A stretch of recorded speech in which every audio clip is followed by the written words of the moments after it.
Oh boy, I've been wanting to do a show on sports since I started doing these podcasts, especially football.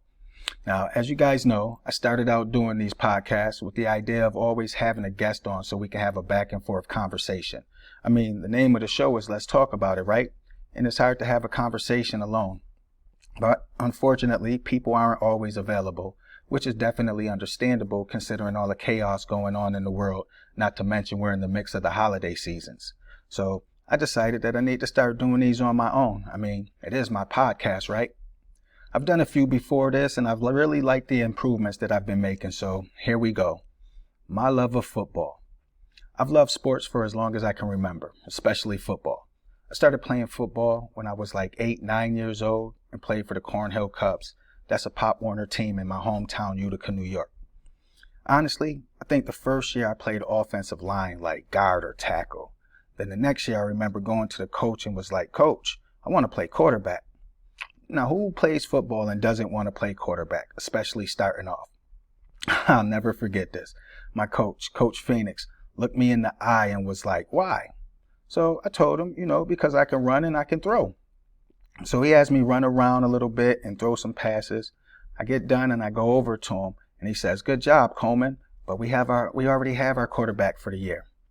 I really don't remember if I thought about it or if I just shouted it out, but I remember saying, "Fuck it, coach, I'll play Minuteman quarterback." Now, Minuteman quarterback is the backup, but this is Pop Warner. Usually your best players play the whole game except for the first 5 minutes of the third quarter. That's where the name Minuteman squad comes in. Nobody ever wants to be on the Minuteman team because let's face it, you're not going to get much playing time. Now, this was during the mid-'80s, back when parents didn't interfere with coaches. If your kid didn't play, you either helped them get better or you came and still cheered them on when they occasionally got on the field. So Phoenix turns around and he starts walking towards me with this crazy look on his face. Now, at least I thought it was crazy at the time. I'm like 9, 10 years old, about 4'8", maybe 70 pounds. This is a grown-ass man, about 6 foot, 265. And he gets to me and he hands me the ball and says, "That's what I'm talking about." Now, my dad was never around to teach me how to play sports, so I picked a lot of it up by watching it on TV. I was a smart kid. I could figure out what each position was supposed to do, and I could run, so I looked at it as a chance. So I started watching college football. A lot of games weren't televised like they are now, and there was no sports center or anything like that, so you basically had to watch whatever teams were playing. As fate would have it, Notre Dame had a contract back then with, I believe it was NBC, so they were always on. I became a fan instantly. The way the gold helmets used to shine in the sun, the dark navy jerseys with the white numbers and gold trim, the all gold pants. The more games I watched, the more I noticed they didn't have names on the back of their jerseys, and I wondered why. But it was different, so I guess I was drawn to it. I learned later they didn't have the names on the back because Lou Holtz, the coach at the time, wanted everyone to know that the name on the front meant more than the name on the back, meaning we are Notre Dame. Doesn't matter who's out there on the field, we're going to get it done. The quarterback at the time was number 9, Tony Rice, my idol. First quarterback that I've ever really watched and studied. Now, at the time, I was wearing number 7. Again, I was the Minuteman quarterback. I was lucky to get a single-digit number jersey at all. So I was good. But the next year, I would definitely be wearing number 9. If I was going to be a Minuteman quarterback, I was going to be the best Minuteman quarterback that has ever played. I didn't realize it then, but that was my first time turning a negative into a positive, something I would continue doing for the remainder of my life. Now, we played 8 games, and our team was 5-1, and the starting quarterback got hurt. This was my first shot with the starters. I practice against them, and I hold my own, so I should be able to play with them too, right? And so I thought. My very first snap, I go to pitch the ball, and it slips out my hands. Now, you're taught to just fall on the ball on the fumble. But instead, I try to pick it up, and I must have kicked it or something because the other team recovered it. I laid on the field for an extra 2-3 seconds. So I finally dragged myself over to the sidelines, and Phoenix looks at me and he says, "Don't worry about it, Butterfingers. You'll be fine." And I was. The next season, though, it was my time. I practiced all winter and summer. My mother got me a football for Christmas / my birthday. Yeah, my birthday is December 29th. I know it sucked growing up. I got for my gifts. But trust me, I more than made up for it when I got older. Still to this day, long after my playing days, August 1st is still an exciting day for me. That's the first day of practice for Pop Warner. I look forward to the first day of practice more than the last day of school. So we practice for a couple of weeks, then we get to put the pads on. Now back then it was real football. We used to try to take each other's heads off. So once the pads come on, it's time to go out and take care of business. To be honest, our practices were way more intense than our games were. A couple weeks after putting the pads on, we would have 2 scrimmages, sort of like preseason games, and it was usually against North Utica and our heated rivals, New Hartford. Ironically enough, back then, I couldn't wait for school to start because that means our season started. Again, to this day, there is nothing like the smell of fresh cut grass early on a crisp, cool September morning in upstate New York. Mind you, it's cold up there.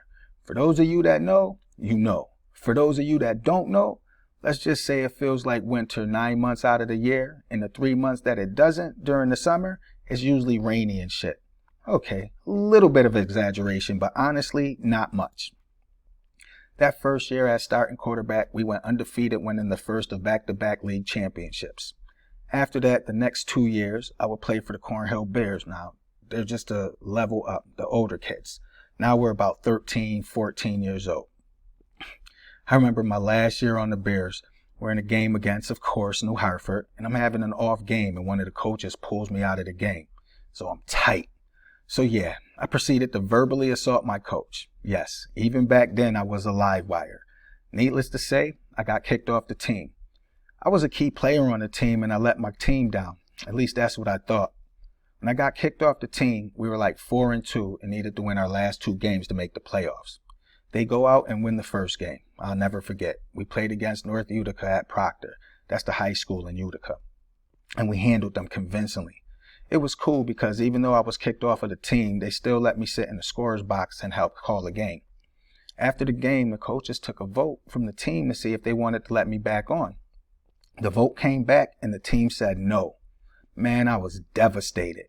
I figured they thought because they handled North Utica, they would be able to go and finish the season and win it all without me. The next game we played in Loudville, which is about an hour north of Utica.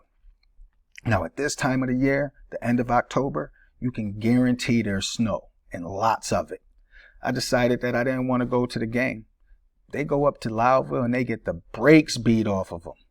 Looking back, maybe I should have gone to the game to show my support, but I was hurt. Most of these guys I've been playing with the last 4 years and they didn't want me back. Besides, it was cold and I'm not going out there just to sit in the snow and freeze. And just like that, my Pop Warner career was over. Now I'm off to junior high school ball. The only problem with that is the coaches for the school team wanted me to play defense. Now at this time, I groomed myself to be a damn good quarterback, and that's what I wanted to play, or at least somewhere on offense. I had good hands, fast, I was quick. I can be a problem with the ball in my hands. But here we go again. They have a quarterback and need help on the defensive side of the ball. So what do? Yep, I quit. Same thing next year and the year after that. I went out for the team every year, and every year they wanted me to play cornerback, but I refused. Team wasn't very good at all to boot. I think throughout my 4 years of high school, our football team may have won like 3 games. Now here we are, senior year, and I haven't played 1 game of football in high school. Fuck it. They want me to play corner, I'll play it. I can't go my whole high school career and not play the game I love. So, once again, I go out for the team. On the first day of tryouts, the coach comes to me and he asks, "Are you here to play football or waste our time?" Now, considering I quit the last couple years, I understand why he did that. So I tell him, "Yes, sir, I'm here to play ball." He looks me dead in the face and says, "Good, go to cornerback." Now, mind you, those attributes I mentioned earlier are perfect for a cornerback. I ended up starting every game that season at cornerback and had a pretty decent year. I didn't make any all-star teams or anything like that, but more importantly, I didn't give up any touchdowns either. I think I may have had like 2 or 3 interceptions. The game that sticks out to me is homecoming game against RFA from Rome. Rome is a city about 10 miles west of Utica, and they had an Air Force base out there, so their teams were always changing up, but they were always good.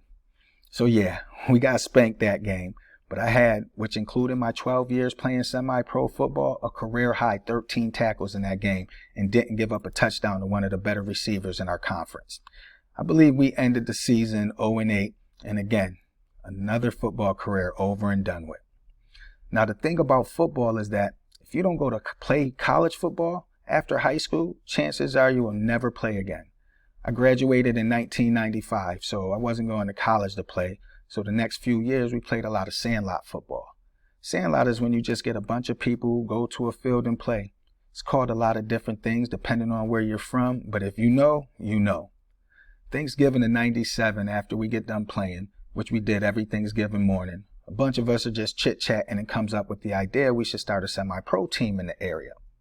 Incredibly, by the winter of 1998, which happens to be the first year my son Trey was born, there's word there's going to be starting a team called the Mohawk Valley Vikings. This will be the first semi-pro football team in the area in like 40 years. I had a pretty good career. I played 12 seasons for the Mohawk Valley Vikings, the Amsterdam Zephyrs, then I came back to Utica and the team changed their names to the Utica Bulldogs, which they currently still are. In those 12 years, I made a bunch of friends that really turned into brothers. I was voted to 6 All-Star teams, only playing in 2 because of work and home responsibilities. I still talk to a bunch of the guys from my teams, a lot through Facebook, but a lot I'm extremely close with. My last game was in 2010. Then in 2011, I moved from Utica to Concord, North Carolina, which I currently reside. Throughout the years, I've always stayed connected to the game. While I was playing semi-pro, I would coach my son's Pop Warner teams, things like that. From an early age, football has been a huge part of my life. It structured and groomed me to be the man I am today. Football, sports in general, are so relatable to life. You have to learn to work together with others to accomplish a common goal. You have all these different people and personalities, backgrounds, ethnic groups, all of that, and you learn how to become one. There are people that I've met throughout my football life that are closer to me than some family members. They have become a part of my family. I remember we'd have cookouts with our families. We take the families, girlfriends, kids, Sometimes we take our neighbors' kids to the drive-ins on Friday nights because we played our games on Saturday nights and the kids' Pop Warner games were Sunday. So Friday nights was perfect. Those are the times I'll never forget. For those of you listening that has ever played football with or even against me, man, I love y'all from the bottom of my heart. To this day, I miss the road trips and just the thrill of being on the field. There's so many stories I could talk about after the games, being in all these different cities, meeting all these different people, doing a lot of crazy shit. And honestly, those were some of the best days of my life. I remember this one bus trip home from Pennsylvania. I think we were coming from Scranton, and we had the coaches drinking 99 oranges. Again, for y'all that don't know, it's a schnapps that's 99 proof, and whatever flavor it says it is, it tastes like that flavor of Now and Laters. Coach got loose. He walking up and down the aisles, fucking with people, trying to say the movie that was playing word for word, stuttering and shit. Man, those were some good times, man. I don't know. Maybe I'll make a series out of this topic, my love for football. I could talk football for days. I think my next show, I'll talk about my love of basketball. It's not nearly as much love as I have for football, but I do love basketball. Actually, I just love sports. But football and basketball, those are my go-to sports. I guess because I was really good at them. I played a little bit of baseball, but it never really clicked for me. I keep telling my wife one of these days I'm going to go get some golf clubs and start working on that. I've been to driving ranges and I've been miniature golfing, but never on a course. But I look to change that in 2022. I'll definitely do a show to let you guys know how that goes. Well, thanks for hanging out with your boy. I truly hope you guys are enjoying these shows as much as I'm enjoying making them. As always, leave a message if you want to be heard on the next show or even be a guest. I appreciate you spending this time with me. And until next time, catch you on the flip side, guys.